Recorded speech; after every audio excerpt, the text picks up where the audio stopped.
confided to a fellow writer. Except short ones. The Sneeze and other episodes. 4 short plays. 4 short plays and 4 short stories by Anton Chekhov. Are you ready? Oh, yes. Thank you. Number 1, drama. Pavel Vasilyevich, the well-known writer, was sitting one morning hard at work when in came his servant, Luka.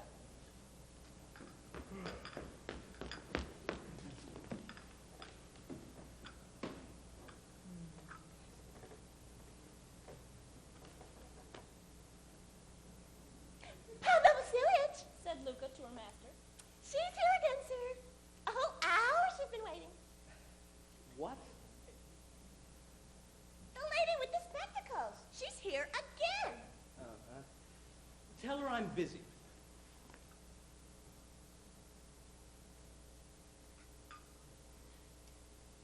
It's the 5th day in a row, sir. Said Luka. She says it's very urgent. Almost in tears she is, sir.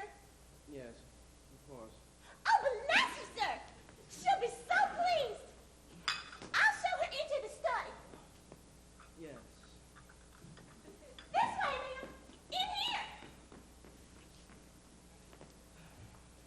Oh, such an admirer. Every book, every play, such a talent, such a pleasure. Yurishkina.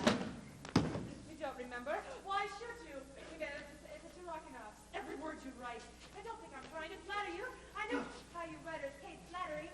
I am a writer myself. Well, I hardly dare say a writer. 3 children's stories, and my late brother had connections in publishing. Well, anyway, The point being, I hold you in such enormous respect that I'd like to ask your advice on something. I have recently been brought to bed in a bouncing baby play, if I dare call it that. And before I let anyone else read it, I shall like your opinion of it. well, why don't you just put it in the post? Here.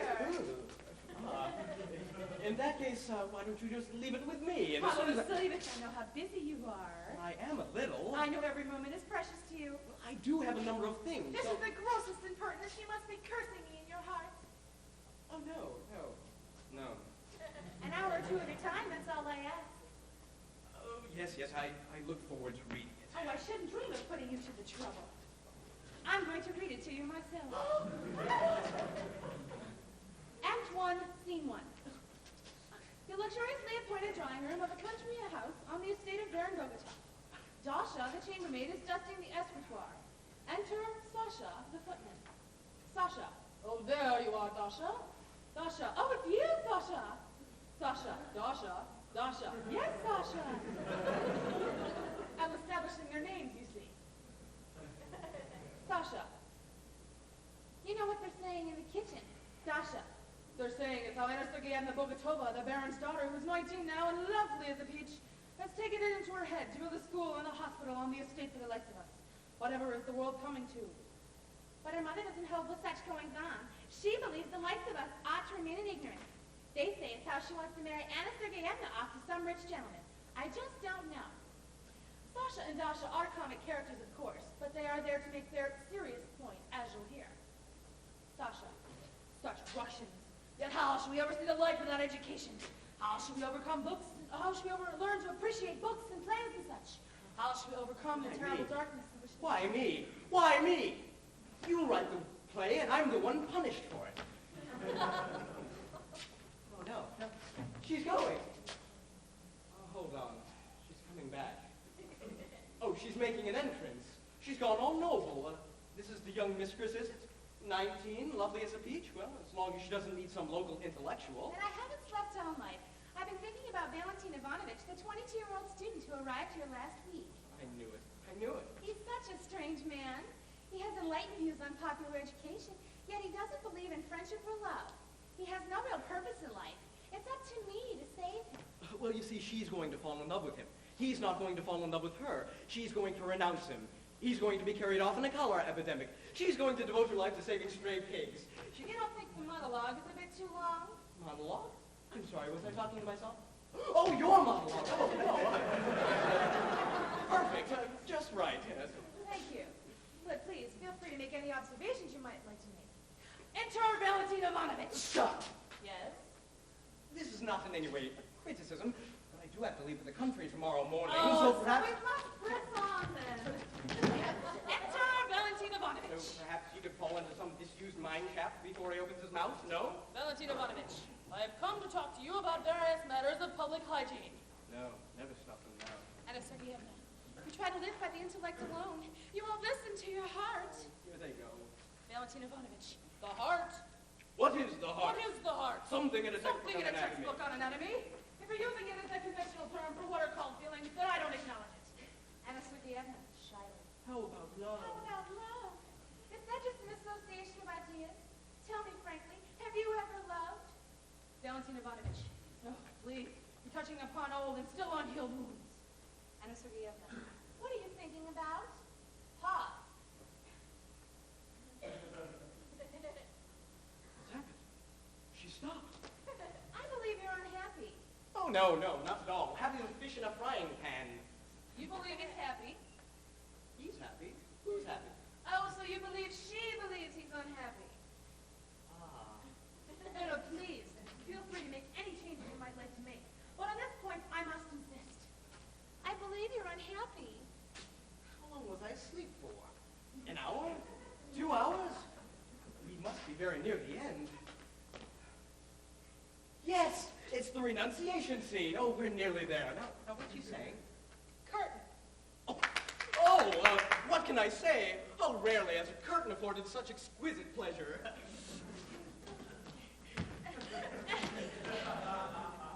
Act 2. The village street. On stage right, a school. On stage left, a hospital. On the steps of the hospital can be seen some 40 or 50 peasants. I'm sorry, how many altogether? 40 or 50.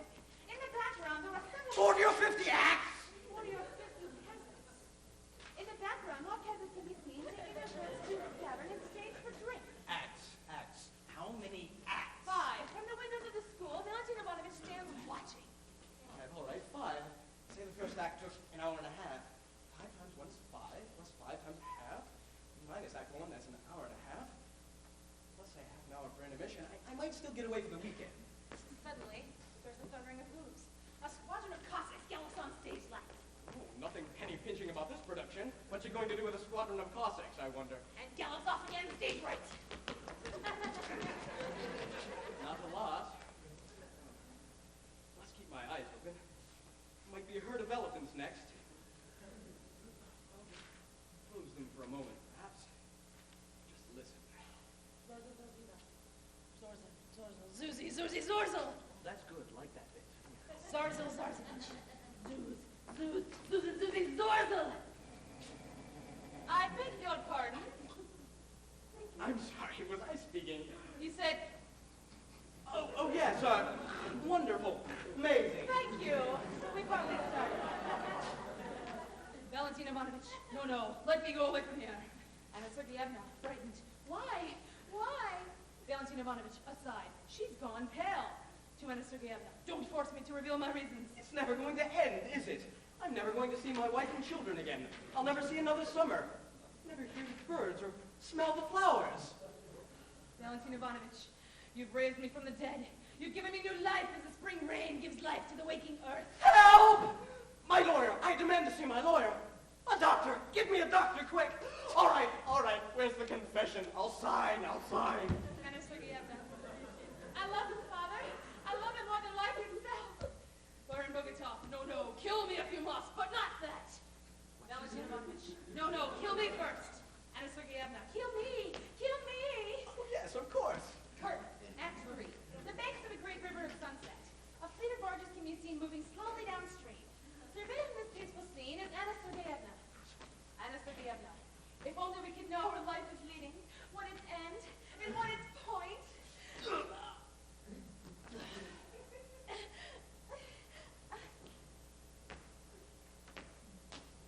Nice twist at the end, though.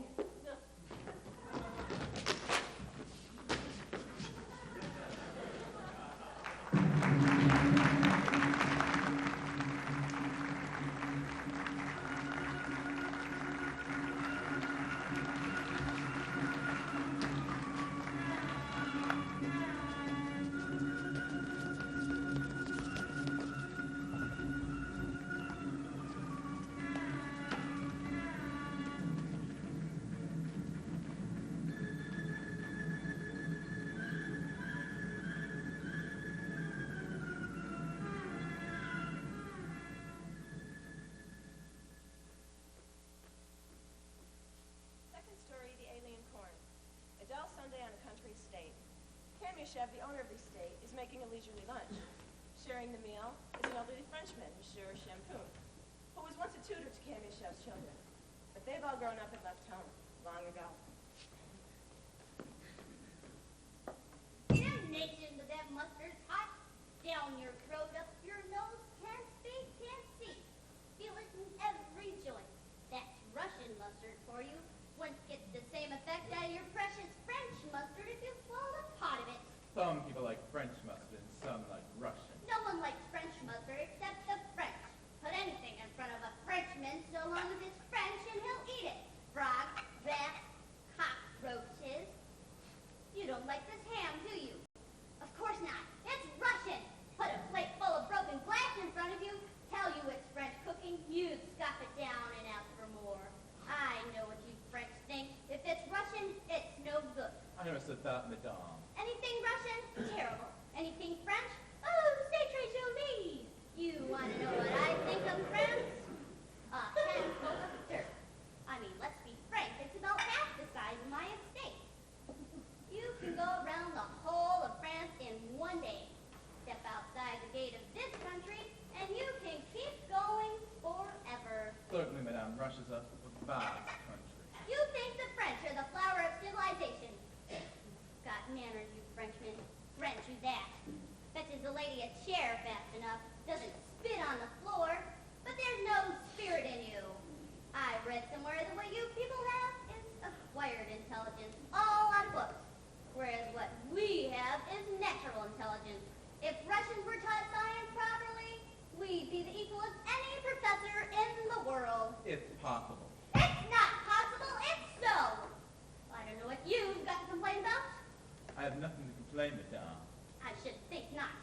Always there at the family table. I have no complaints. I should think not possible. Wake up! Next course. The Russian mind is an inventive mind. The only thing we don't know how to do is boast about it. Your Frenchman invents some piece of nonsense, he shouts it from the rooftop. Your Russian invents some amazing new thing, and he gives it to the children to play with. My coachman invented something just the other day. A little man carved out of wood. Pulled that string and it did something indecent.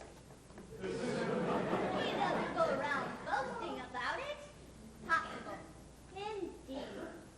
Tutor. You don't even have to tutor. There's no one left to tutor. They're all gone. They're all grown up. What do you have to do? Get up, get dressed, sprinkle scent on yourself, and come in here to lunch. I find your behavior a little surprising under the circumstances. My behavior? Complaining about my country. I haven't complained, madame. There you are, contradicting me again. No, I can't stand the French. Not referring to you, of course. There's no morals between the lot of them. The Russian gets married, he sticks to his wife. God knows what happens in your country. The husband will go off.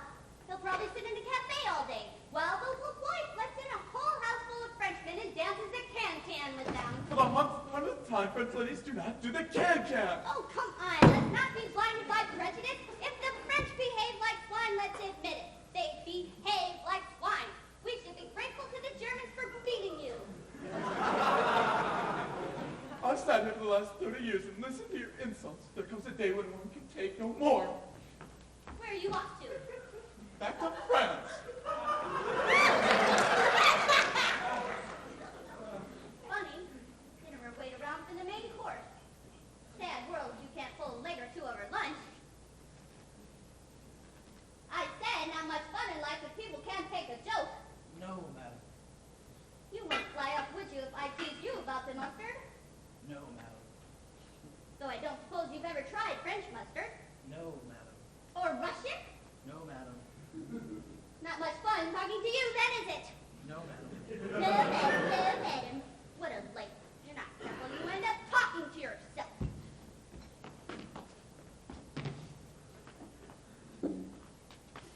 Passport? Where is it? Yes, you won't get very far in this country without a passport. They'll take one look at you and they'll say, who's this then? Monsieur Alphonse Champoun? Where's your passport then, Monsieur Alphonse Champoun? What?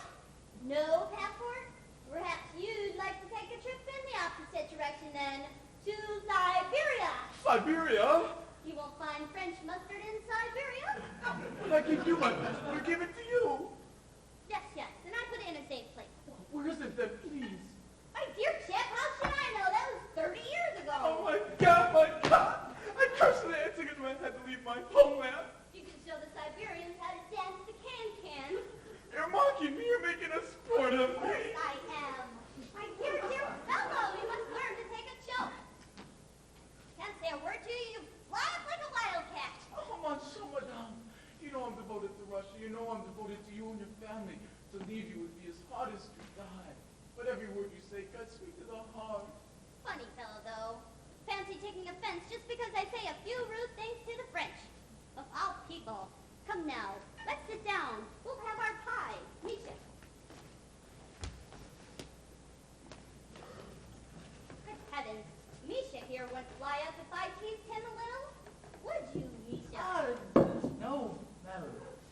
No, madam, you see. Even that little Jew of mine, who leases a tavern, I call him all kinds of names. I even snort like a pig at him. Pull his side curls. He doesn't mind a bit. Oh, look there.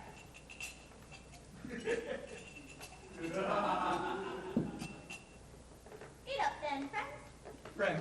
Friends. Yes, the Russian knows how to relax and enjoy himself, whereas your average Frenchman tends to sit there looking as if he's got a mouthful of mustard.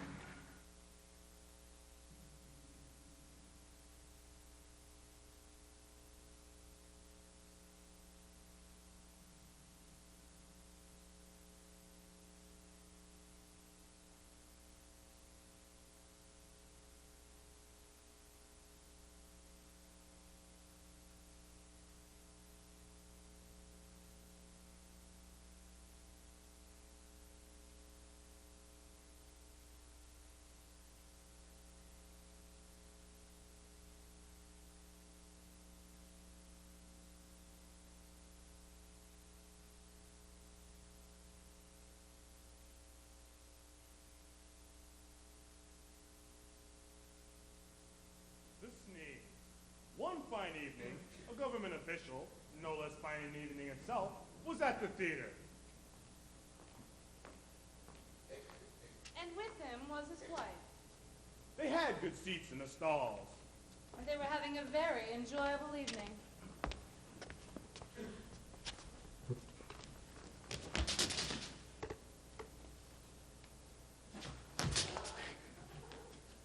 And right behind the very senior, very important government official and his lovely wife were sitting a very minor, very insignificant government official and his wife.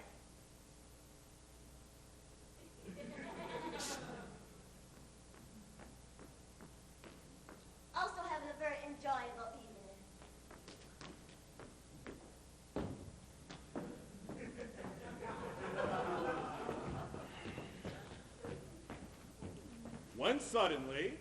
When suddenly, how often do you come across those two words in stories? authors are right, you know, life is full of silence.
mischief so.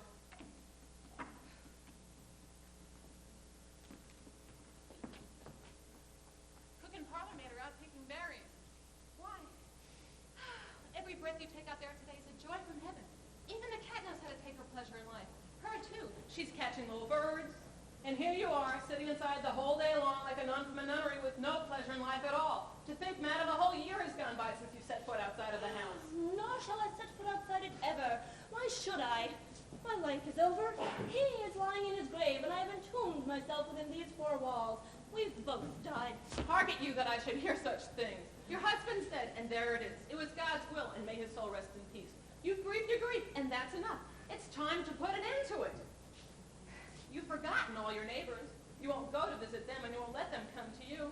Forgive me, but we live like spiders. We never see the white light of day. The mice have eaten our livery.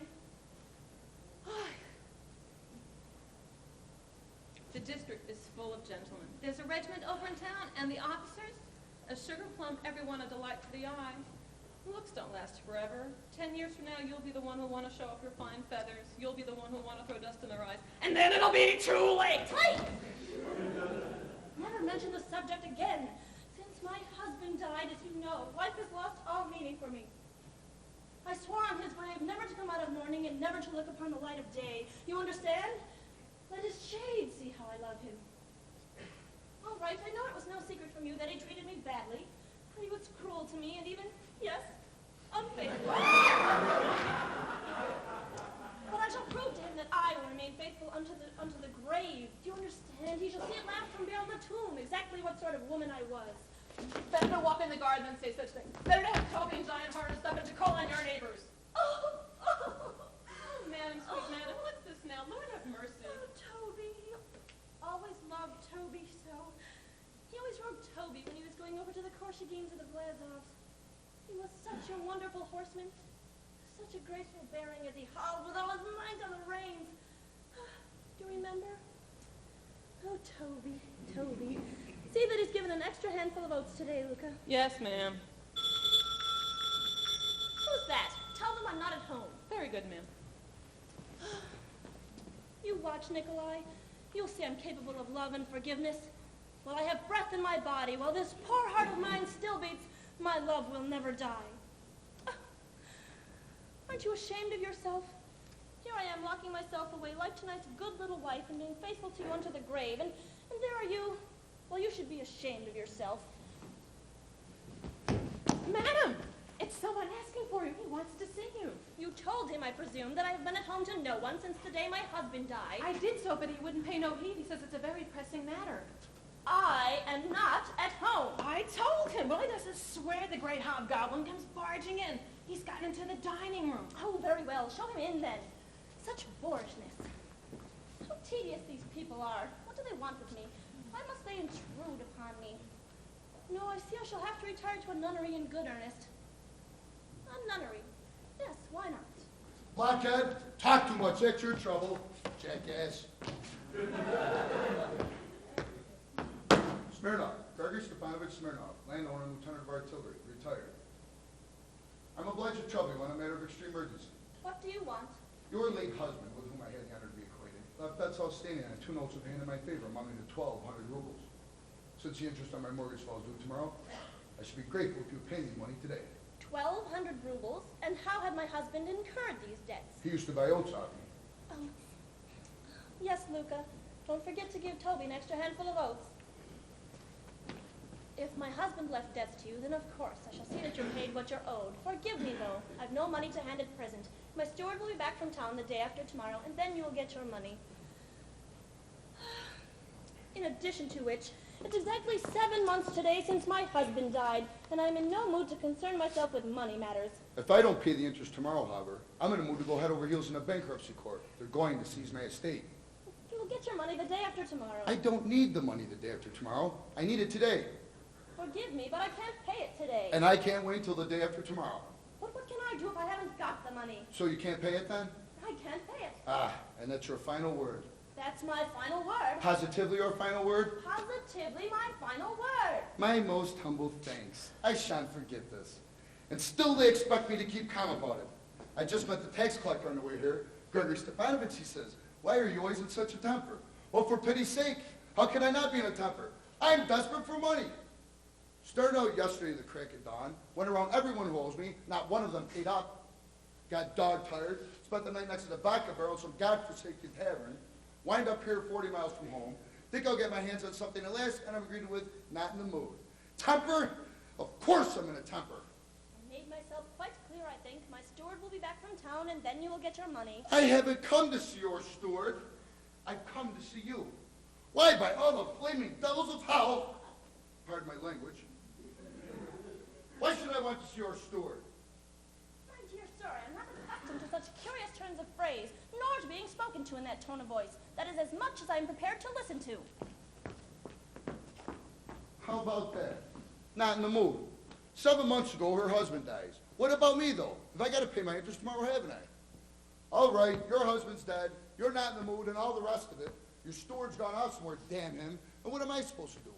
Wait my creditors goodbye from an air balloon? Take a running jump and bash my head against the wall?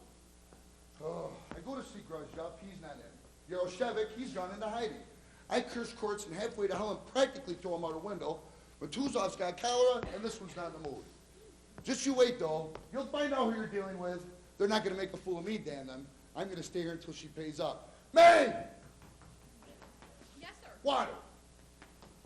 No, but the logic of it. A man's ready to hang himself, and she won't pay up because, oh, dear me, she's not inclined to concern herself with money matters. A real piece of feminine logic. That's precisely why I never have liked and never will like talking to women. I'd rather sit in a barrel of gunpowder. Madam's indisposed. She's not receiving. Indisposed? Get out! Indisposed, not receiving. All right, my precious, don't receive. I'm going to stay here until you hand over the money. Be indisposed for a week if you like. I'll stay a week. Indisposed for a year, I'll stay a year. I'm going to have what's mine. You won't soften my heart being out and flagging any dimples in your cheeks. We know all about dimples. Semyon, unharness. We shall be leaving for some time. I'm staying here. Go to the stable and tell them to give the horses oats. I feel terrible. Tolerable heat, bad night's sleep. My head's aching. Perhaps I should have a glass of vodka. Perhaps I should. May! Yes, sir. A glass of vodka. Must admit I'm a bit of a psych. Covered in dust, mud all over my boots. Haven't had a wash or comb through my hair. Straw on my waistcoat. Maybe she took me for a bandit. Not very polite appearing in someone's drawing room in this state. Never mind, though. I'm not here as a guest. I'm here as a creditor. And no one's laid down the correct word for creditors. Very much at home you're making yourself, sir. What? I never meant... Who do you think you're talking to? Hold your tongue. I said hold your tongue. Get out.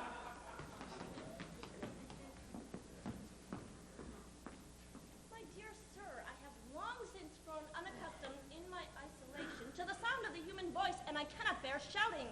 I earnestly beseech you to end this intrusion. Pay me the money and I'll go. I have told you quite plainly I have no money to hand at present. You must wait till the day after tomorrow. I also had the honor to tell you quite plainly, I don't need the money the day after tomorrow. I need it today. If you don't pay me the money today, then tomorrow there'll be nothing for it but to hang myself. But what can I do if I haven't got the money? Such an extraordinary way to behave. So you're not going to pay me now, no? I can't. In that case, I shall stay here until I get it. You're going to pay me the day after tomorrow? Fine. Then I shall sit here like this till the day after tomorrow. Stay here precisely so. Listen, have I got to pay my interest or haven't I? I must ask you not to shout. We are not in the stable. I'm not talking about stables. I'm simply asking you. Have I got to pay my interest tomorrow or haven't I? You don't know how to behave in female company. I most certainly do know how to behave in female company. No, you don't. You're a coarse, ill-brought-up fellow. Decent people don't speak to women so. But this is amazing. How do you want me to talk to you? In French, perhaps? Oh, madame, je vous prie. How utterly enchanting that you won't pay me the money. Oh, pardon for troubling you. What utterly enchanting weather we're having today. And black is absolutely your color. That's coarse and not very clever. Coarse and not very clever. And I don't know how to behave in female company. Madam, I've seen more women in my time than you've seen sparrows. 3 duels have I fought over women. 12 women have I thrown over and been thrown over by 9 more. Oh, yes. There was a time when I behaved like an idiot. When I was all sweet words and soft music, all scattered pearls and clicking heels, I loved, I suffered, I sighed at the moon, I fell weak at the knees, I melted, I went hot and cold. I loved passionately, I loved desperately, I loved all the ways there are to love. God help me, I chattered like a magpie about the emancipation of women. I spent half my substance on a tender pasture, but now, no thank you. You won't catch me like that now. I've had enough. Dark, mysterious eyes, scarlet lips, dimples, whispers, moonlight, panty breath, madam. I wouldn't give you a brass kopeck for the lot of it. Women from the highest to the lowest, present company accepted. They're all hypocrites, fakers, gossip mongers, grudge bearers, and liars on their fingertips. All vain and pretty-minded and merciless. And as for what's in here, then forgive me if I'm frank, but a chaffinch can knock the spots off any philosopher in the skirt. Look at one of the so-called gentle sex, and what do you see? Fine muslins, ethereal essences, a goddess walking the earth, a million delights. Well, you look into her heart, and what has she done? Nothing more than a common garden. But the most outrageous thing of all, this crocodile, for some reason, thinks its crowning achievement, its privilege and monopoly, is a tender passion. Because you can hang me up by my heels, damn it, if a woman knows how to love anything but a lapdog. All a woman can do in love is whimper and snivel. Where a man suffers and sacrifices, all a woman's love consists of is swirling her skirt around and leading him ever more firmly by the nose. You had the misfortune to be a woman, so you know what women are like. Tell me, in all honesty, have you ever in your life seen a woman who can be sincere and constant and true? You haven't. So who, in your opinion, if I may ask, is constant and true in love? Not a man by any chance. A man? Certainly a man. A man? Ha! A man? A man, constant and true in love. News to me, I must say. Constant and true men? If that's what you're telling me, then let me inform you that of all the men I have ever known, the very best was my late husband. Oh. I loved him passionately. I loved him with my whole being, as only a young and intelligent woman can love. I gave him my youth and my happiness, my life and my fortune. I breathed him. I prayed to him like a heathen. And what happened? This best of men deceived me most shamelessly at every step. He left me on my own for weeks at a time. He pursued other women in front of my eyes. He squandered my money right and left. He mocked my feelings. And in spite of it all, I loved him, and I was true to him. And dead as he is, I remain true and constant. I've entombed myself forever within these four walls, and I shall wear this mourning unto my grave. Ha! Morning? What do you take me for?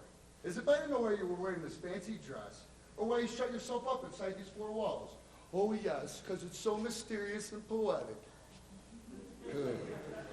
Some young mooncalf in the cadet school goes past the estate. Some half-pint poet, and he looks up at the windows and he thinks, that's where she lives, the mysterious lady who has shut herself up inside four walls for the love of her husband.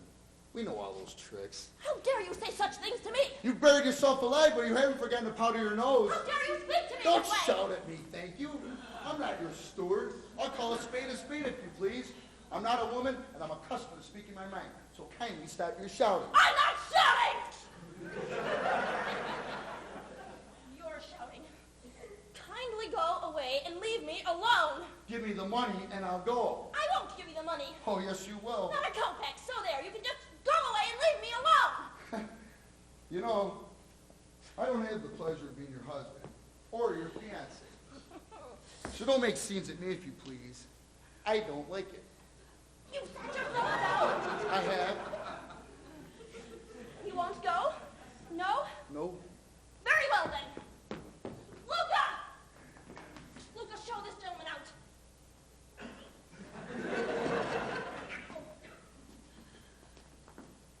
Sir, will you go away when you're told there's nothing here? Hold your tongue. Who do you think you're talking to? I'll tell you myself. Dasha, Pelagaya, Dasha! Oh, they're all picking berries and melons. I'm gonna go sleep. I can't breathe. Will you kindly get out of here? Would you mend your manners a little? No, you peasant, you monster, you bear, you I beg your pardon. What did you say? I said you're a bear. You're a monster. What right do you have, I asked, to insult? Yes, I'm insulting you. What of it? You think I'm frightened of you? And you think you could go around insulting people with impunity? Do you? Just because you're a woman? I demand satisfaction. Oh, Lord in heaven. Oh, my, oh, there's water. I don't give a straw to remember the weaker sex. You want equality? Then let's have equality. Now, hell with it. Just give me satisfaction. You want to fight a duel? By all means. Here Here and now. My husband left a pair of pistols. I'll go and get them. And it will give me the greatest pleasure to put a bullet through your thick wooden head. To hell with you! I'll wing her like a chicken. I'm not some sentimental young puppy. There's no weaker sex as far as I'm concerned. Sweet hunter, have pity on old soul and go away from here. You frightened me to death, and now you're going to start fighting duels. Fighting duels. Now that really is equality. That really is the emancipation of women. Both sexes level. I'll shoot her on principle. Well, what sort of woman is she? To hell with you. I'll put a bullet in your thick wooden head. What sort of woman is that? She went quite red. Her eyes flashed. She took up the challenge. Upon my soul, I've never seen such a thing in my life. Go away, sir, for the love of God, now! This is something like a woman. This is something that makes sense to me. A real woman. Not some wingy, whinery, wishy-washy creature, but fire, gunpowder, skyrockets. Shame to kill her, in fact. Go away, sir, for the love of God, go. I've taken a liking to her. Positive liking. Dimples and all. What an astonishing woman. If I kindly show me how to use them. I've never held a pistol in my life. Now, there are various different types of gun use. There are special Mortimer percussion Black-Doing pistols. But these are revolvers, Smith & Wesson system. Double action with extractor center fire. Fine guns. Worth at least 90 rubles a pair. Now you hold a revolver like this. Her eyes, though her eyes should start first. Like that? That's a way. Then you cock it. Take aim like this.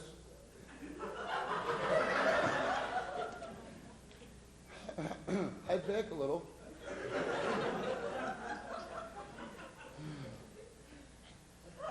Extend the arm properly. That's right. And then you press your finger on this little thing. And that's all there is to it. Rule number 1. Don't get excited and don't rush taking aim. Try to keep your arm steady. I must warn you, though, I shall fire into the air. This really is the limit. Why? Because that's my business. What? Lost your nerve, have you? No, sir, you shan't get out of it like that. I won't rest until I put a bullet into your head. Into this head here, this loathsome head. So, lost your nerve, have you? Yes, lost my nerve. You're lying. Why don't you want to fight? Because, I've taken a liking to you. He's taken a liking to me? He has the gall to say he's taken a liking to me, please.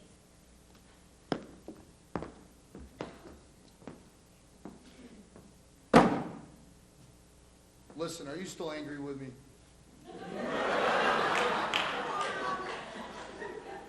I'm as cross as 2 sticks myself, but the thing is, how can I put it? Listen, the fact is, not to mince words or anything, this is a rather how do you do. I mean, is it my fault my wife?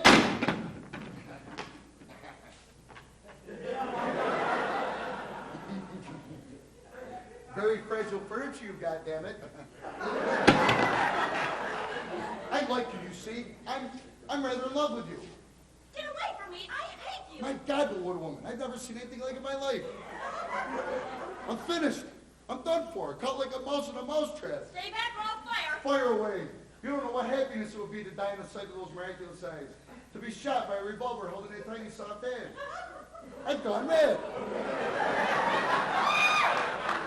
Right now, if I leave, we should never see each other again.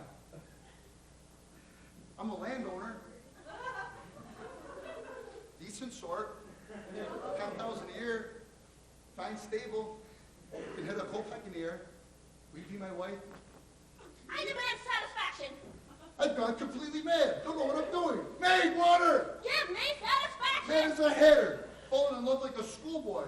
I love you. I love you as I've never loved before.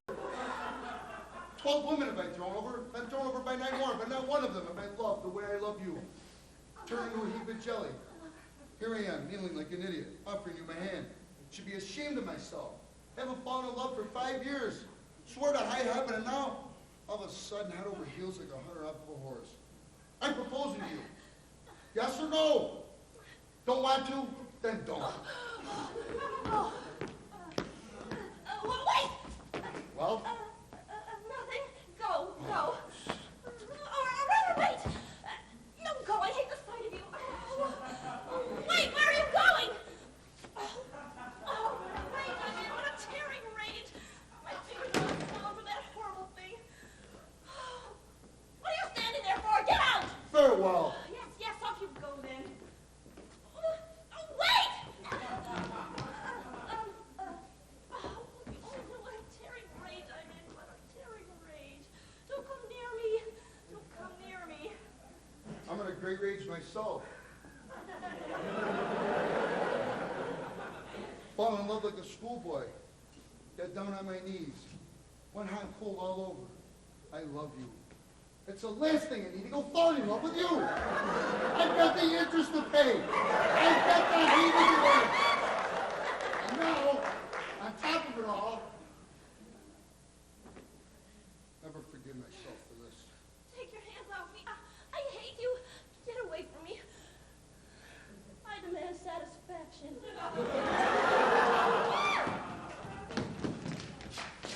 Oh, Lord preserve us.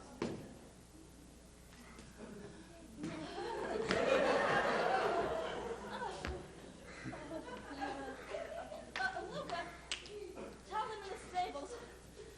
No oats for Toby at all today.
Ladies, and if I may say so, gentlemen, it has been suggested to my wife at this point I should give a talk on some kind of a improving theme. All right, a talk. It makes no odds to me. I'm not a professor of anything, of course. I have no academic qualifications, but I have nonetheless worked for the past 30 years and worked without cease. Worked, I might add, to the detriment of my health on various topics of pure science, turning them over in my mind, and even on occasion writing a learned article. Well, not exactly learned articles, but something of that sort in the local paper. I recently composed a very substantial article entitled Certain Insects and the Damage They Do. Oh, my daughters thought very highly of it, especially the section on bedbugs. But then I reread it and tore it up, because whatever you write, it makes no difference. It all comes back to insect powder. We've even got bedbugs in the piano. I've chosen, as today's subject, tobacco and the harm that it does. I have no personal feelings in this matter, but my wife thought it would be a suitable topic to discuss. And as I said,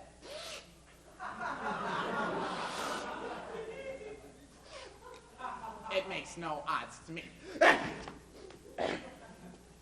I would ask anyone here who finds scientific lectures as dry as yes! I believe my daughter's been putting something in there again. Yes. If anyone does find lectures boring, please let them depart forthwith, or I might as well just save my breath.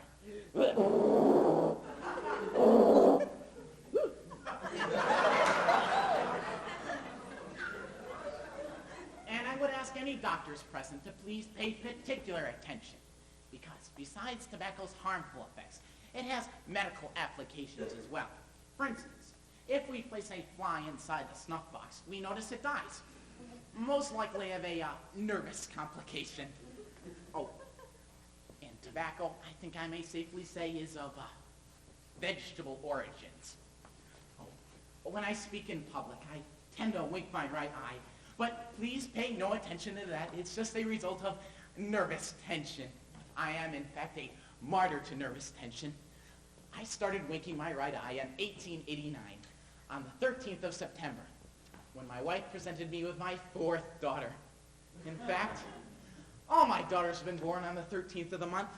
Yes, well, we let ourselves get somewhat distracted. Oh, let me merely remark that my wife runs a conservatory of music and a private boarding academy for young ladies. Well, not exactly an academy, but something of that sort. Strictly between ourselves. My wife is fond of complaining about the world's shortcomings, but she has money put by, some 40 or 50,000 rubles, while I have not a kopeck to my name. Well, there you are. Oh, I'm in charge of all the housekeeping in the school. I manage the servants, buy the provisions, keep account of the outgoings, stitch the copybooks, get rid of the mice, kill the bed bugs, and walk my wife's dog. Last night, I was placed in charge of issuing the cook with flour and fat. For the next day, we were going to have pancakes. Well, today, to cut a long story short, my wife comes into the kitchen after the pancakes had already been made and says that 3 girls were having their pancakes stopped for misconduct.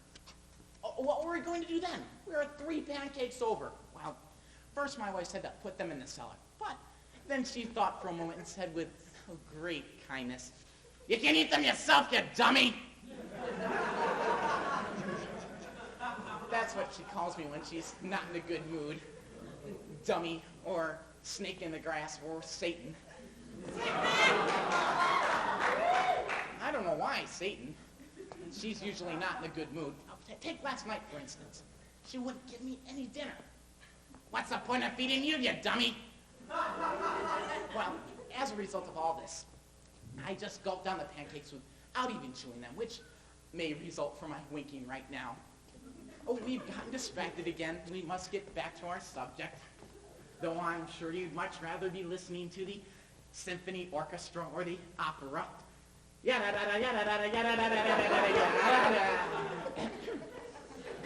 I forgot where that came from. Speaking of forgetting, I almost forgot to mention that apart from the housekeeping that I do, I also teach the mathematics, the geography, the physics, the chemistry, tonics alpha, literature, etc. Oh, for music, drawing, and dancing, my wife does charge extra, though in fact I'm the one that teaches them as well. Yes, there you are. Well, our conservatory is located at 5 Dogs Lane, number 13. I suppose that's why I haven't had much luck in my life. We live at number 13. Also, all my daughters were born on the 13th of the month, and the house has 13 windows. My wife is available for consultation at home, no appointment necessary, and the school's prospectus can be obtained from the janitor for 30 kopecks. I could pass these out if anyone's interested. 30 kopecks, anyone? No one? It's 20 kopecks. Yes, well, never mind.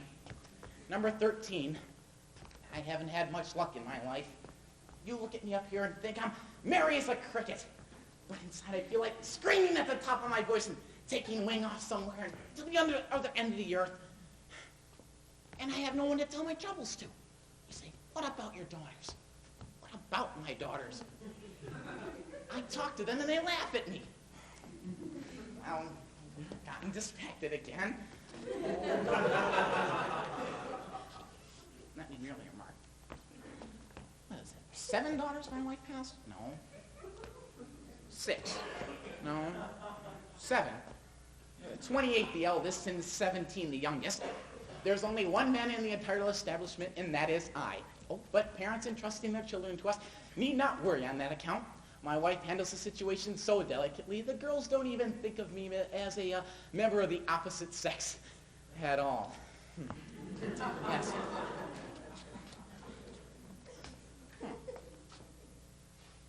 Pepper, those little she-devils. I hope my daughter's pranks has no inclination to the school's discipline.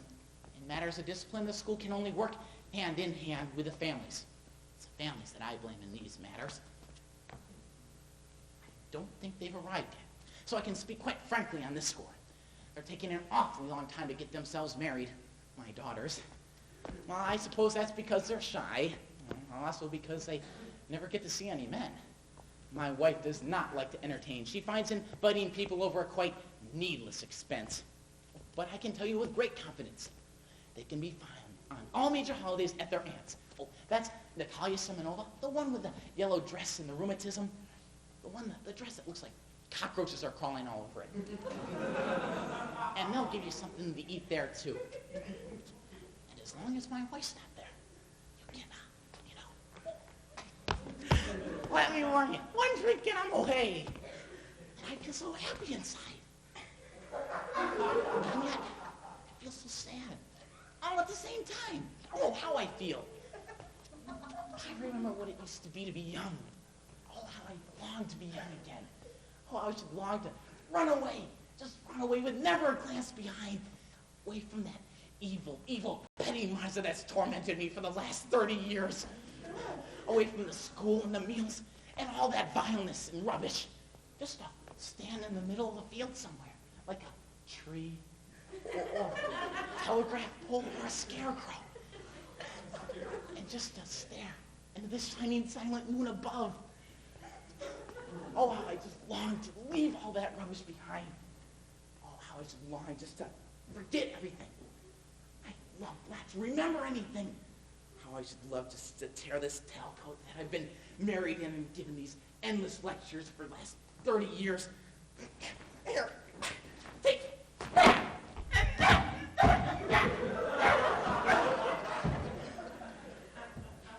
like this waistcoat, all torn and worn out. I don't want anything. I just want to be left in peace. That's all. Just to be left in peace. I was young once. I dreamed dreams. I went to the university. I thought I was a proper person. But I don't want anything now. Just to be left alone in peace. That's all. Just to be alone. My wife's arrived. She's waiting there for me in the wings. We've come to the end of our time now. She asked you. Tell her that I did give the speech. Tell her that her old dummy behaved himself quite properly. Or it'd be... Yes, please. We've come to the end of our time now. And as you can see, tobacco contains a deadly poison, and you should no account smoke. And I hope my little lecture on the evils of tobacco has been, if I may say so, used. Thank you, and I am very happy to have gotten this off my chest. Thank you.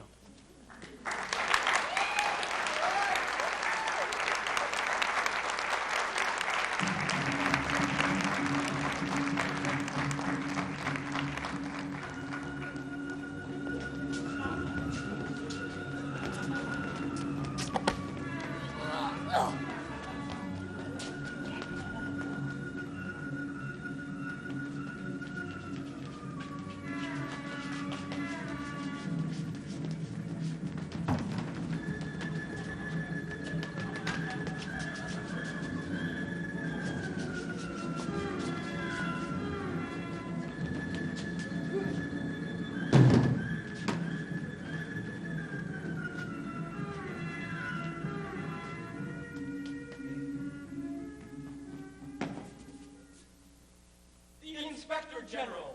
Indeed, incognito, first by express train, then along car tracks and back roads. Pyotr Pavlovich Bosun was hastening towards the little town of N, to which he had been summoned by an anonymous letter.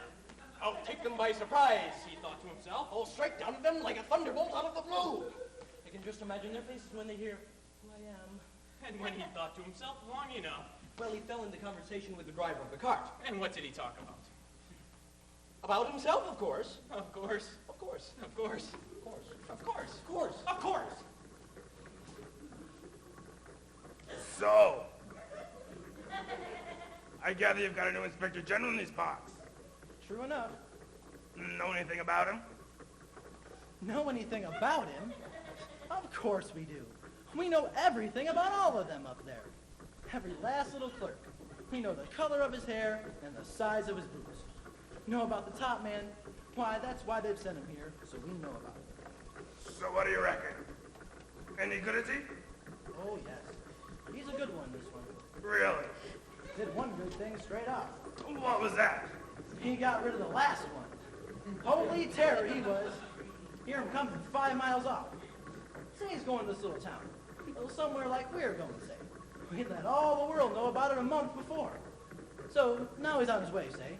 And it's like thunder and lightning coming down the road. They're all jumping in front of him. They're all jumping behind him. They're all jumping either side of him. And then when he gets where he's going, he has a good sleep. He has a good eat and drink. And then he starts. Stamps his feet. Shouts his head off. And then he has another good sleep, and off he goes. But the new one's not like that, is he? Oh, no. The new one goes everywhere on the quiet line. He creeps around like a cat. Don't want no one to see him. Don't want no one to know who he is. Say he's going to this little town up the road here.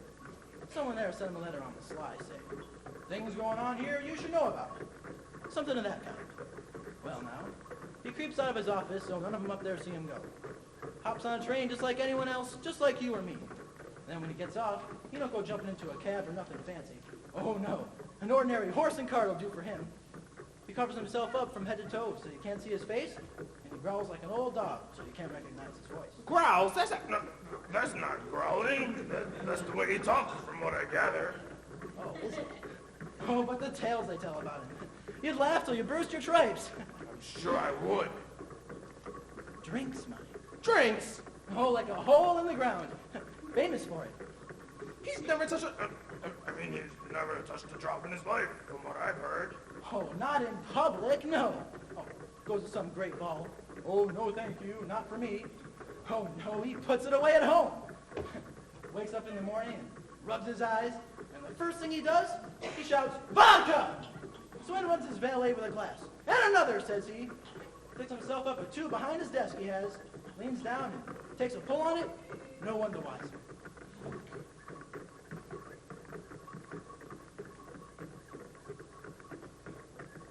How do you know all this, may I ask?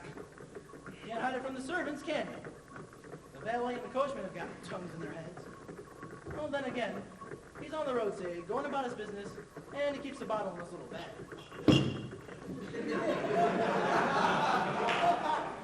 Same way with his women. His women? Oh, he's a devil for the women, this one. 10 of them he's got. 10? 10? That's absolutely nonsense. I mean, surely he must not... He's got 2 of them living in the house. One of them, they say she's the housekeeper. That's Nastasia Ivanova. The other one, what's her name now? I'll forget my own name next. Ludmila Semyonovna. She's supposed to be some sort of clerk. But Nastasia, she's the top one. Whatever she wants, she's only to say, and he does it. The people aren't half so frightened of him as what they are of her. Now, number 3, she lives on Kakamaya Street. Public scandal, that one, because her husband's niece by his first wife, she's number 4. Yes, quite. But at least he's good at his job, you say? Oh, he's a blessing from heaven, I'll grant him that. Very cunning, you were saying? Oh, he creeps around all right. And then he pounces, yes? I should think some people must get the surprise of their lives, mustn't they? Oh, no. What? Let's be fair now. Give him his due. He don't make no trouble. No. I mean, if nobody knows it's coming, then, well... Oh, that's what he thinks. Oh, Lord bless you, we all know. You know? Oh, some fellow gets off at the station back there with his greatcoat up to his eyebrows and says, oh, I don't want no cab, thank you. I don't want nothing fancy. Just an ordinary horse and cart will do for me. Well, we'd put 2 and 2 together now, wouldn't we? Well, say it was you now, creeping along down the road here. The lads would be up there in a cab by now. By the time you got there, the whole town would be running regular as clockwork. And you'd think to yourself, oh, look at that. Clean as a whistle. And they didn't even know I was coming. No, that's why he's such a blessing after the last one. This one believes it. Oh, I see. What? You thought we wouldn't know him? Why, we've got the electric telegraph these days. Take today now. I'm going past the station back there, and this fellow comes out like a bolt of lightning, his arms all full of baskets and bottles. Well, where are you off to, I say? Doing drinks and refreshments for the Inspector General, he says, and he jumps into a post-chase and goes flying off down the road here. So, there's the old Inspector General, all muffled up like a roll of carpet, going secretly along in a cart someplace, and when he gets there, nothing to be seen but vodka and cold salmon. Right then. Turn around.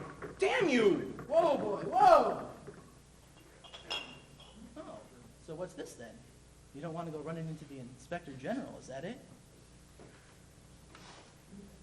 Back we go then, boy. Home we go. Well, if I know the old devil, he's like as not turn around and gone home again himself.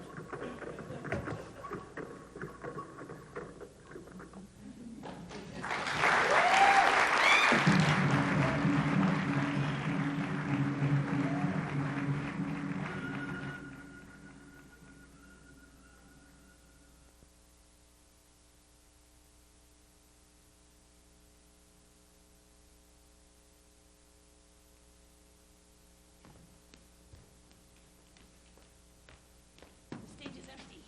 Night. Darkness. Rena!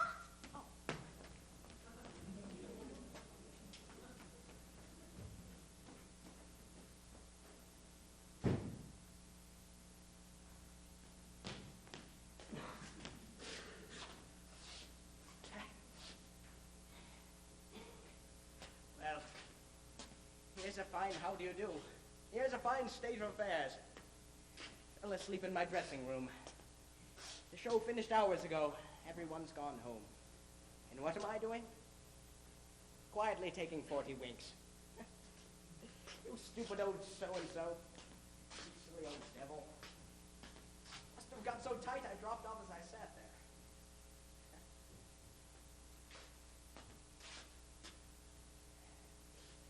there. Yegorka!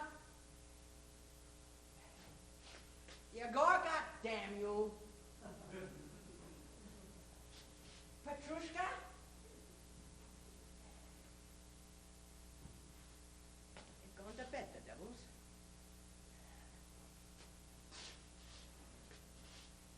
Yegorka! Silence. No answer but the echoes. I tipped them 3 rubles apiece today, and you won't find them now for love nor money. Off they went to swine. I presume they locked up after them. Oh, drunk. And all because it was my benefit performance. Oh, my God, how much of that beer and vodka did I get down me? My whole body feels like the bottom of a parrot's cage. I've got 12 tongues sleeping rough inside my mouth. Horrible. How stupid. The old fool's got himself drunk and he doesn't even know what it was all in aid of. Heavens above. My back's breaking. My head's splitting. I've got the shivers. I feel as cold and dark inside me as the grave.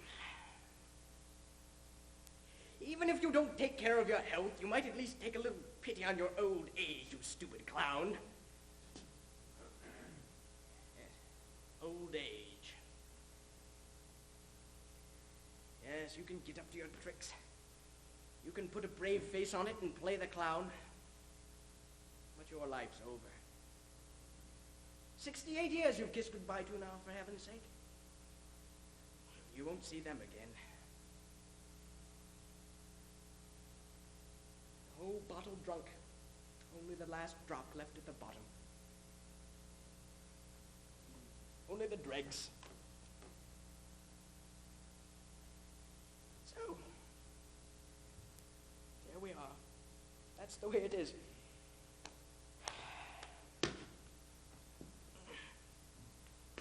Like it or not, it's time to rehearse the part of the corpse. Old Father Death is waiting in the wings.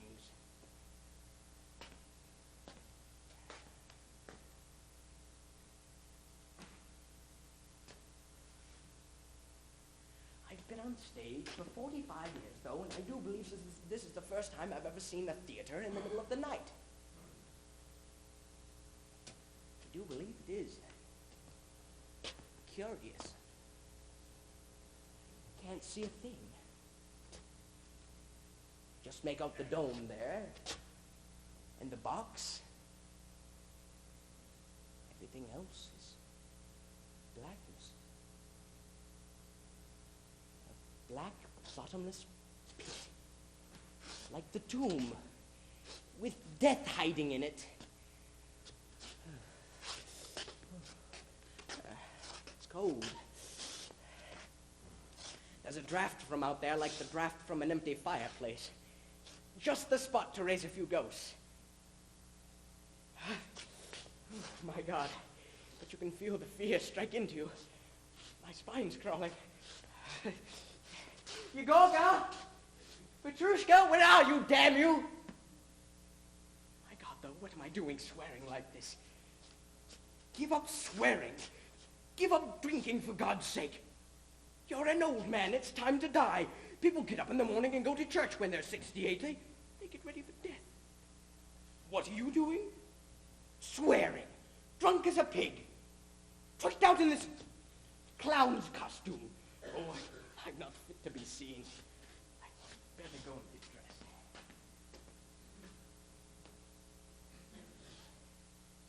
It's eerie. I stay here all night like this, I'll die of fright. What was that? Who is it? Who's there? It's me, sir. Who is it? It's me, sir. Nikita Ivanich, the prophet. It's me, sir. Oh, it's you, Nikedushka. Oh. What on earth are you doing here? I sleep here, sir. You won't tell anyone, will you? I have no place else to go, so help me God. Oh, you it is, Nikedushka. You it is. We took 16 curtains. We got 3 bouquets and a lot else besides. Everyone was in ecstasies, and no one could wake up a poor drunken old man and take him home. I'm an old man, Nikedushka. I'm 68. I'm ill. My poor sick heart's fading away. Don't leave me, Nikedushka. Don't leave me. I'm old. I have no strength left. I've got to die. Oh, I'm frightened. I'm so frightened, Nikedushka. Tom, you're going home, Vasily Vasilich. Oh, I'm not going. I've no home to go to. No home. No home. God save us, forgotten where you live now, have you? I don't want to go home. I'm all on my own there. I haven't got anyone in the world, Nikedushka.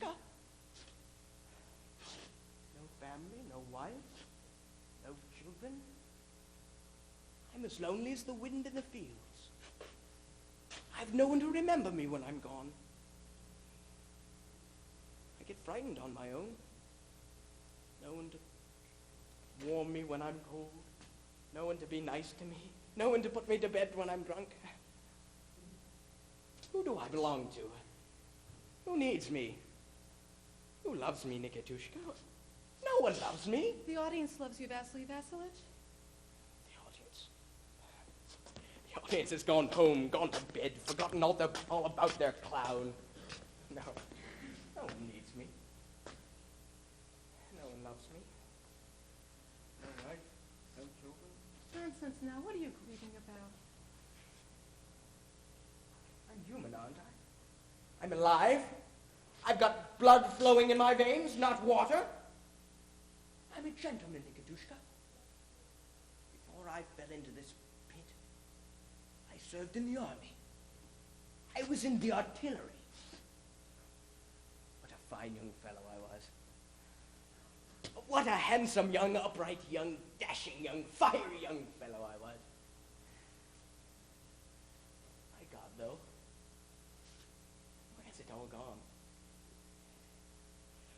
What an actor I became then. Didn't I, Nikitushka, didn't I? Where's it all gone that time?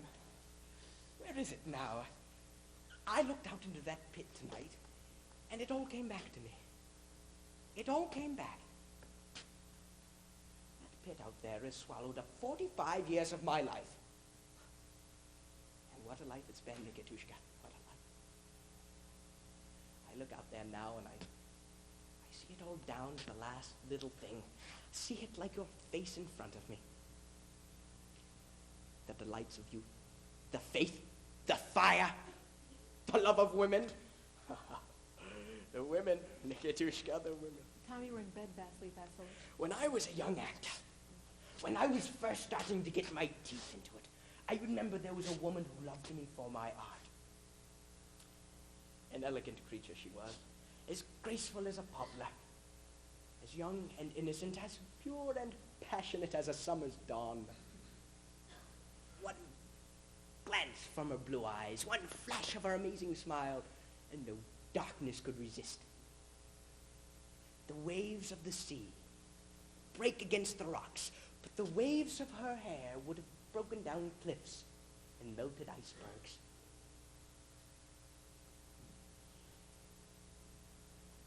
I remember one day standing in front of her as I'm standing in front of you now. She was lovelier than ever that day, and she gave me a look I shall remember into my grave. Oh, the sweetness, softness, profundity, and brilliance of youth. Intoxicated with happiness, I fell upon my knees and asked her to marry me. And what did she say? Give up the stage.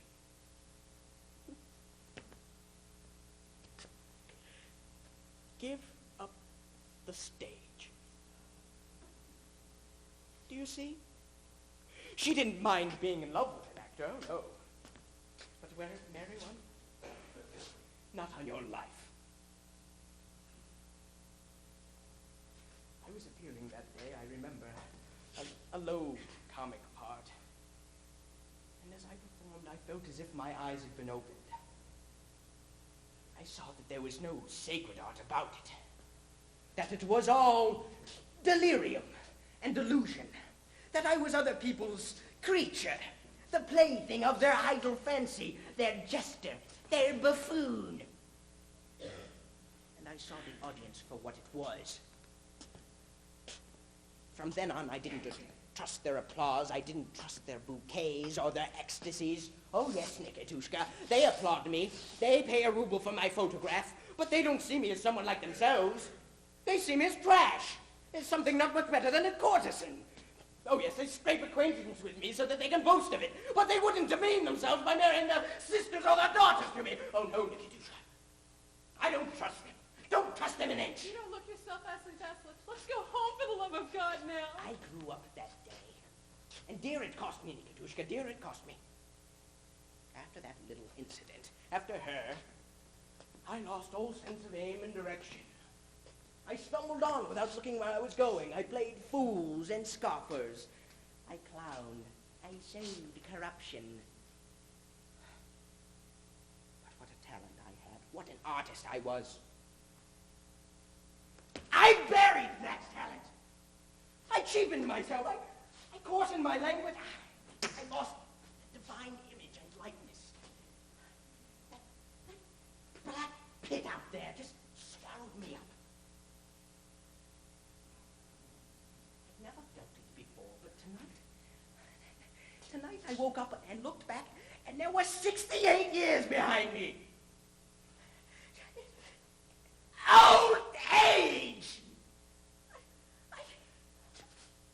I saw it tonight for the very first time.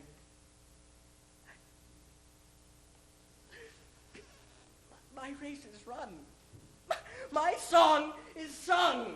There now, Vasily Vasilich, there now. Don't take on some. Oh, I never.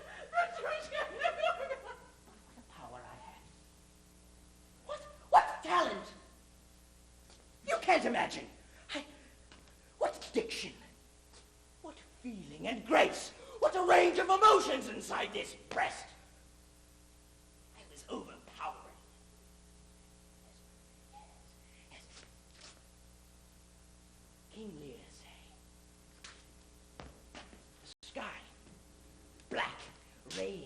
thunder, boom, boom. Then lightning, striping against the blackness. Then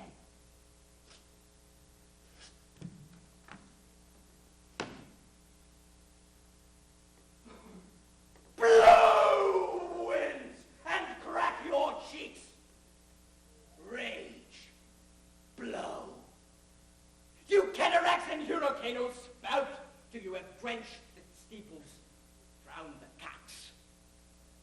And you, sulphurous and thought-executing fires, fond couriers to oak-cleaving thunderbolts, singe my white head, and thou, all shaking thunder, smite flat the thick rotundity of the world. Crack nature's molds, all Germans spill at once, that make ingrateful man. The fool's lines, come on. The fool's lines. Oh, Nuncle, court holy warner, a dry house is better than this rain water out of door. Good Nuncle, in an thy daughter's blessing. Here's a night that pities neither wise man nor fool. Rumble thy belly full. Spitfire, spout rain. Nor rain, wind, fire, thunder are my daughters. Oh no, I tax not you, you elements, with unkindness.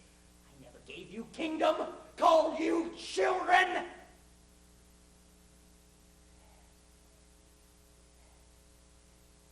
there. A talent. The artistry. Where's all this damned old age then? Not a sign of it. Old age? Nonsense. Old age rubbish. Power! Power pumping like a fountain out of every vein! Youth, Nikitushka! Freshness! Life! You've got talent. You've got art. There's no room for old age.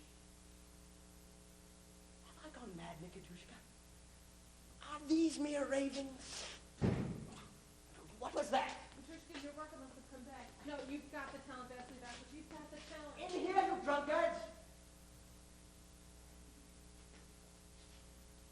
Yes. We'd better go get dressed. Old age? No such thing. Stuff and nonsense. Yes.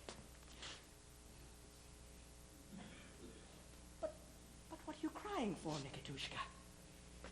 Oh, come on now, come. What's this face for? Stop that sniveling, come on. You mustn't cry. Where you've got art, where you've got talent, there's no room for old age. There's no room for loneliness or being ill. Even death's half itself.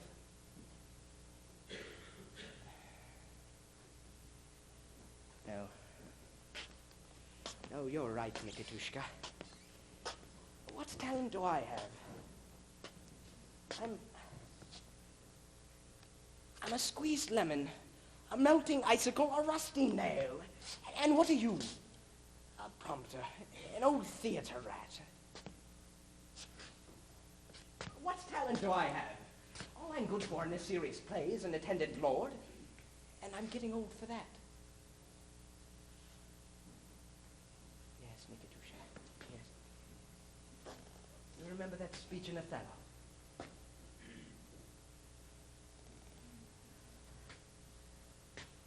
Oh, now and forever. Farewell the tranquil mind, farewell content. Farewell the plumed troop and all the big wars that make ambition virtue. Farewell, oh, farewell the named steed, the shrill trump, the spirit-stirring drum, the ear-piercing fife, the royal banner, and all quality, pride, pomp, and circumstance of glorious war. You've got the talent, Vasily Vasily. You've got the talent. And you, oh mortal engines, whose rude throats the immortal Jove's dread clamors counterfeit. Farewell. Bellows' occupation's gone.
dear fellow. Of all the people in the world, What a pleasure. what a surprise. My dear fellow, how have you been keeping? Thank you. And you, if I may ask? Oh, we keep quietly toddling along, sustained by your prayers and all the rest of it. Have a seat. I do most humbly beseech you. But my friend, why so formal? Tail, gloves, and all the rest of it? Not on your way somewhere, are you? Only here, my dear Stepanovich. Then why the tails, my friend? It looks like New Year's Eve. The thing is this, my dear Stepanovich, I have a certain request to make, and in the past you've always been, how shall I put it? Oh, never mind. I'm getting myself into a terrible state. My dear Stepanovich, I'll just have a glass of water. He's after money. Well, he's not going to get any. So, what's the trouble then, my dear fellow? The thing is this, my dear Stepanovich, Stepan Miterovich, I'm getting myself into a terrible state. Oh, to put it in a nutshell, you're the only person who can help me. Although, of course, I've done nothing to deserve it, and I've not the slightest right to expect it. My And dear friend, don't prolong the agony. Get it off your chest. All right. What is it? Here we are then, without more ado. I've decided to ask for the hand of your daughter in marriage. My dear fellow. Oh, Ivan Vasilievich, say it again. I'm not sure I heard it right. I have the honor of asking for the hand My of your dear, daughter in marriage. dear fellow. Oh, long been my dearest wish and all the rest of it. Tickled to death, etc., etc. Oh, so long have I looked forward to this day. But then why am I standing here like a complete imbecile? I'm absolutely stunned with joy. Absolutely stunned. Oh, my heartfelt. But stay here. I'll go and get her. Well, what do you think? Can I count on her acceptance? A handsome young fellow like yourself. And she's gonna up and say no? I think she's mad as a kitten about you. Stay here.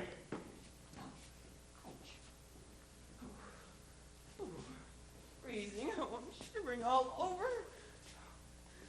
Oh. Examination fever. Take the plunge. It's the main thing. Never get married if you keep thinking about it. Keep hesitating. Keep waiting. Some real love. Some ideal love. Oh, it's cold. Oh.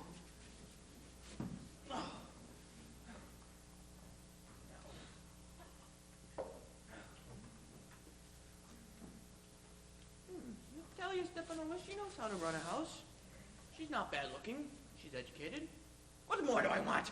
Just, I've got my buzzing and the ears coming on. I can't not get married after all. In the first place, I'm 35. It's what people call the critical age. On top of which, I need a regular, well-ordered life. I fly up easily, and I'm always getting into a state about things. Here I am now. Got a tremor on my lip and a twitch in my right eyelid. Oh, but the worst thing, trying to sleep. I lie down in bed, just starting to drop off, when all of a sudden, whoomph! I sigh to get the sun pain. It travels up into my shoulder and head. I jump out of bed like a lunatic. Walk up and down a bit. I lie down again, just starting to drop off. But all of a sudden, whoomph! Whoomph! If it happens once, it happens a dozen times! Whoomph! Whoomph! Whoomph! Good Lord, it's you. Papa said there's a man come to collect some goods. Ivan Vasilievich. My dear Natalia Stepanova. Oh, when me and my apron look all any old how. Oh, we're potting peas for drying. Why haven't we seen you for so long? Have a seat, do. Would you like some lunch? I have eaten, thank you. Do smoke if you want to.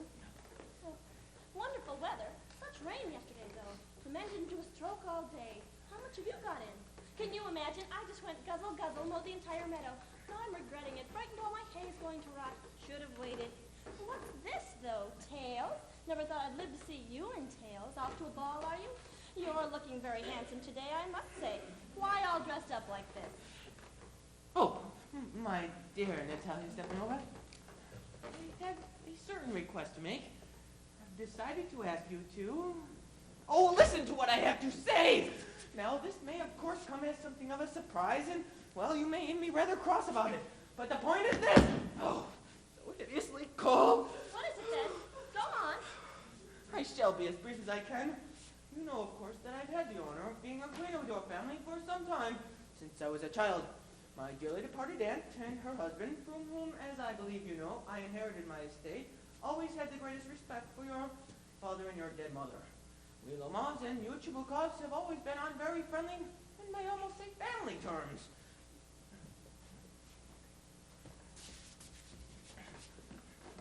My land, as you know, marches along yours. My Oxley Meadows about your Birchwoods. We have always helped each other out with I'm our sorry, haymaking. but I'm and going to have to interrupt you. You say my Oxley Meadows? Not yours, surely. Mine, I think. Yes. Oh, goodness gracious. Oxley Meadows are ours, not yours. No, you're wrong, my dear Natalia Stepanova. They're mine. This is news to me. How do they come to be yours? How do you mean how? I'm talking about the Oxley Meadows that make a wedge between your Birchwoods and Birch Swamp. Exactly. They're ours. Oh, no, they're mine. Since when have they come to be yours, Von Since Stelyevich? when? They've always been mine to the best of my recollection. I'm sorry, but really? Oh, it's all there in the documents. Yes, the land it was one time in dispute, that's true. But now everyone knows they're mine.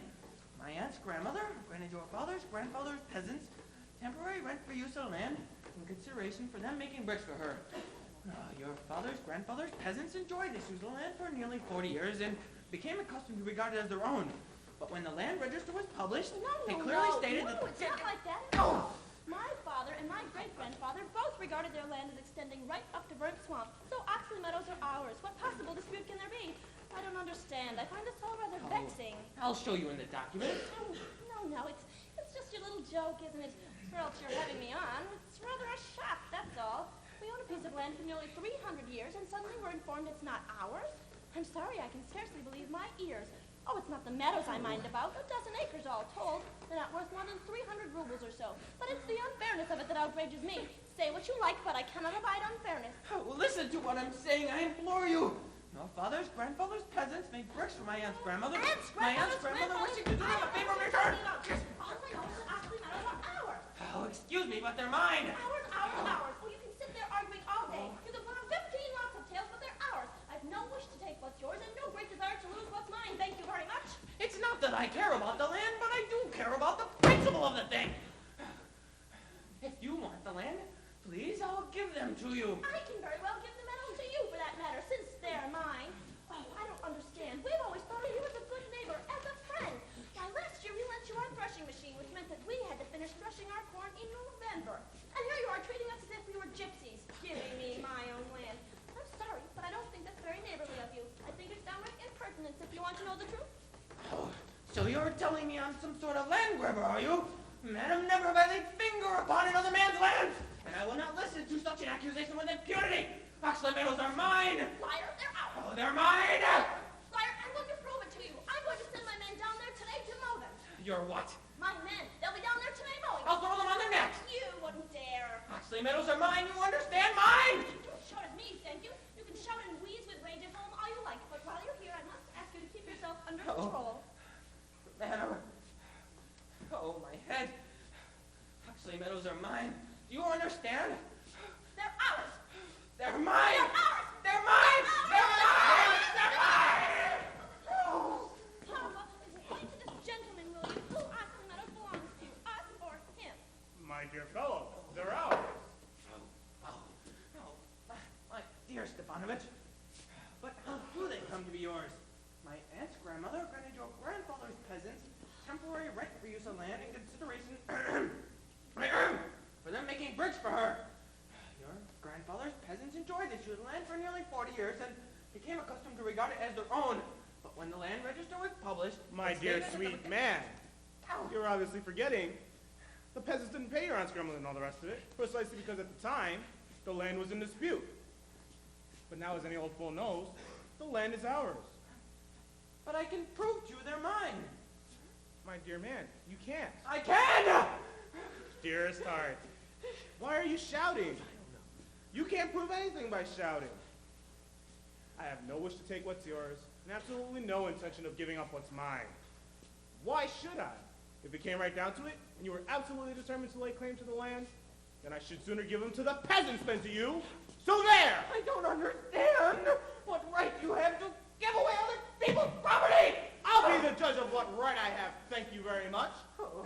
Goodbye, young man. I'm not used to having that tone taken with me.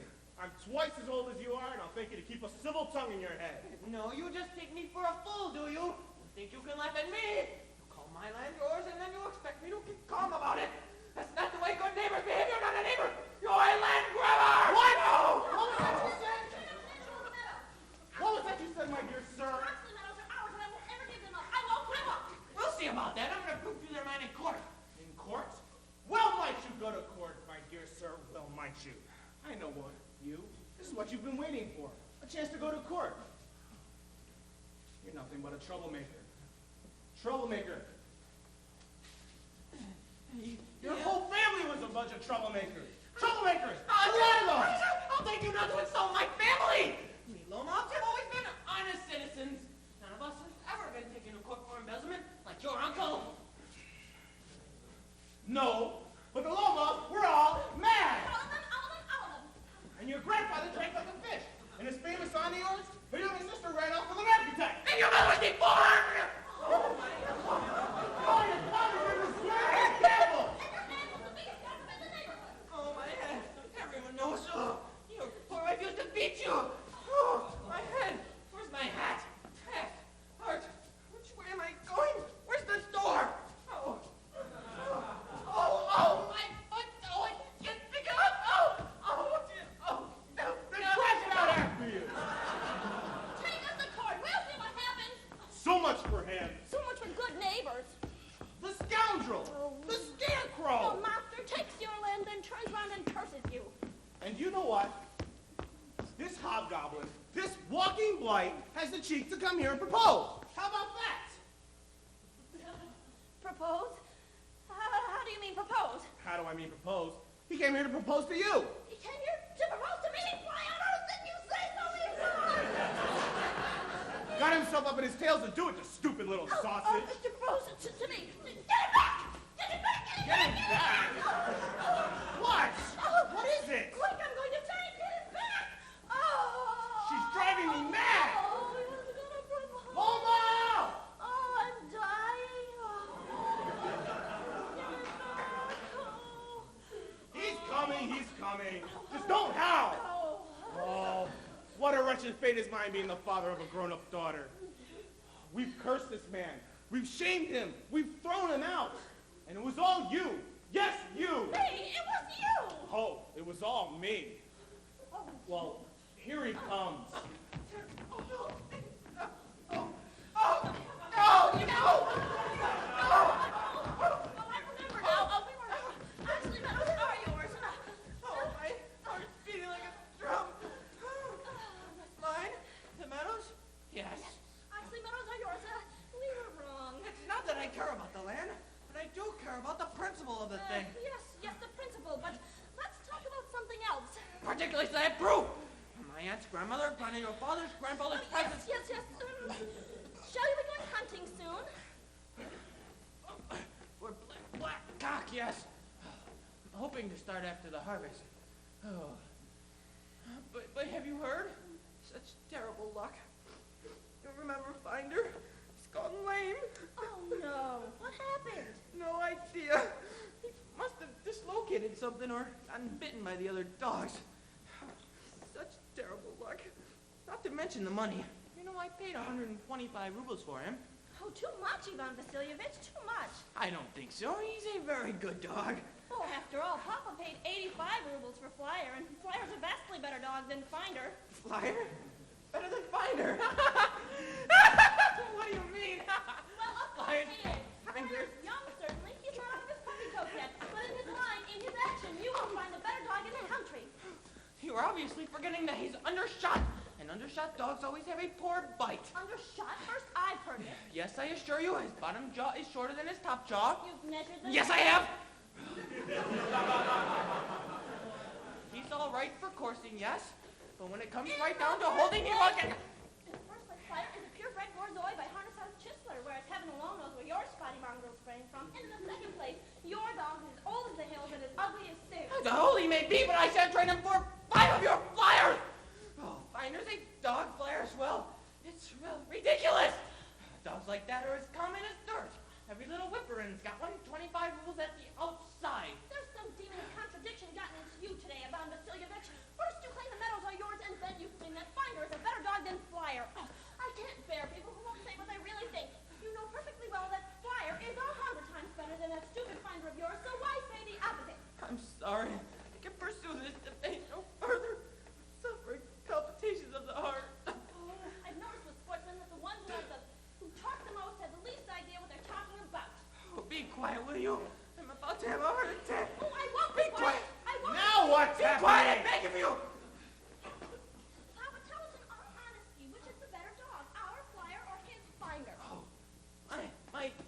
Ivanovich. Just tell me one thing. Is Flyer undershot or is he not? Yes or no? What if he is? What does it matter? There still is a better dog in the district. But in fact, my binder's a better dog. In all honesty. Listen, my friend, don't get excited. Your finder has his good points. He's purebred, he's strong on his feet, and he has a good following. But he has two bad faults. He's old, and he has a short muzzle. Suffering from palpitations. But let's just look at the facts. Last summer in Maruskin's cornfield, my binder ran neck and neck with a Count's tormentor, while your Flyer was a half a mile behind. The Count's man had taken a whip to him. Yes, and for a good reason. While the other dogs were after a fox, your Flyer was after sheep. That's not true! Listen up. I have a very short fuse, so let's end this argument right here. The Count's man took a whip to him because everyone is jealous of everyone else's dog. Everyone hates everyone else. You're not beyond reproach yourself, you know. As soon as you notice that someone else's dog is doing better than your finder, you automatically start all this kind of thing. I haven't forgotten, you know. And I haven't forgotten either! And I haven't forgotten either. And what is it you have forgotten? Palpitations? Oh, my head. Oh, palpitations. You should be in bed over the kitchen stove like someone's grandfather. You should be out squashing cockroaches, not out hunting foxes. Palpitations. Palpitations indeed. You should be at home in bed, not running around on top of a horse. It's not as if you went to hunt anyway. All you did was go to start quarrels and get in the way of other people's dogs. Hunter. You're not a hunter. And you think you're a hunter, do you? Oh, you go forth to suck up to the Count and get on with your scheming. You're not a hunter. You're a schemer. Schemer? Schemer. Me, sir? Hold your tongue, sir. Schemer. You young puppy. You old rat, you Jesuit. Hold your tongue or I'll shoot you like a partridge, you blather Oh, my head. My nose.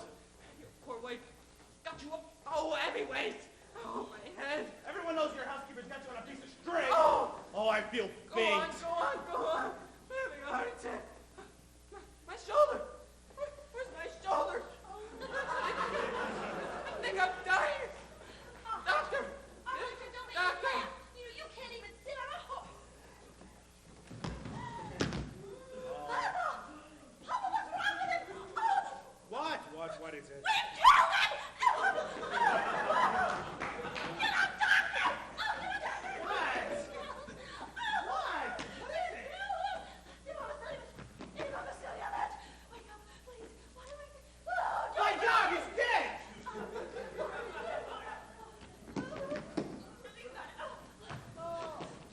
Give him a drink. He's not drinking! He's not drinking! God! What am I gonna do? What have we done? What a wretched fate is mine being the father of a grown-up daughter. I'm gonna faint. Water. I need water. What can I do? Ivan Vasilievich. Ivan Vasilievich.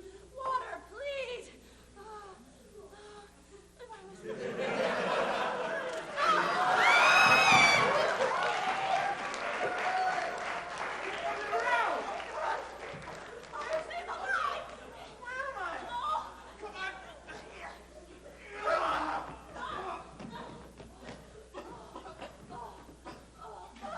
Just marry her! Get it over with! To hell with it! Oh, yes, I'm saying yes. Get one too. What? Give her a kiss, then. Oh, yes. Oh, yes. Now I remember. I'm so very happy. Yes, I'm so happy too. That's a load off my mind. Champagne! Anyway, you can admit it now. Flyer's a vastly better dog than Finder. No, he's not. The start of another happy marriage. He's not even in his school. He's not.